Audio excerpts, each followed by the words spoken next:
హనుమాన్ జయంతి రోజున ద్వాదశ రాసుల వారు తమ జాతకరీత్యా చేయవలసిన ప్రత్యేక పరిహారాలు ఇక్కడ ఉన్నాయి.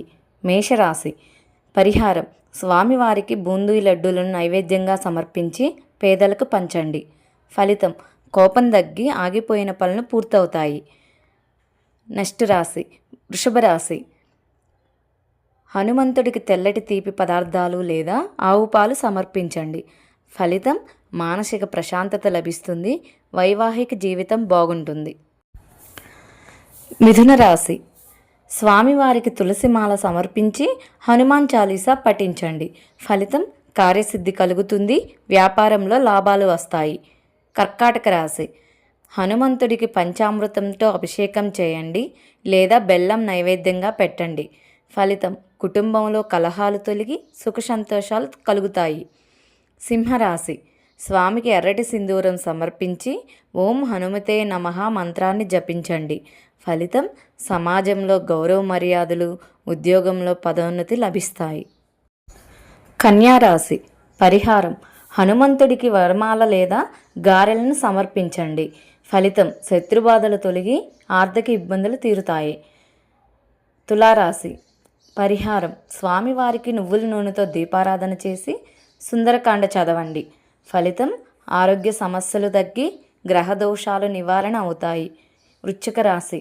హనుమంతుడికి ఎర్రటి పువ్వులు, ముఖ్యంగా మందారం సమర్పించండి. ఫలితం: ఆత్మవిశ్వాసం పెరుగుతుంది. ధైర్యంతో పనులు పూర్తి చేస్తారు. ధనస్సు రాశి. స్వామివారికి కేసరి ప్రసాదం, పసుపు రంగు తీపి పదార్థం లేదా కుంకుమను సమర్పించండి. ఫలితం: కెరీర్లో ఎదురయ్యే ఆటంకాలు తొలగి ఉన్నత పదవులు లభిస్తాయి. మకర రాశి పరిహారం: ఆంజనేయ స్వామికి నువ్వుల నూనెతో అభిషేకం చేయించి శనిదోష నివారణ మంత్రాన్ని పఠించండి. ఫలితం: ఏళ్నాటి శని ప్రభావం తగ్గి పనుల్లో ఉన్న అడ్డంకులు తొలగుతాయి. కుంభరాశి. హనుమంతుడికి వడమాల, గారెలు సమర్పించండి మరియు సింధూర తిలకాన్ని ధరించండి. ఫలితం: ఆర్థిక కష్టాల నుండి విముక్తి లభిస్తుంది మరియు కోరుకున్న పనులు త్వరగా పూర్తవుతాయి. మీనరాశి. స్వామివారికి బెల్లం మరియు శనగల నైవేద్యంగా పెట్టి హనుమాన్ చాలీసాని 11 సార్లు పఠించండి.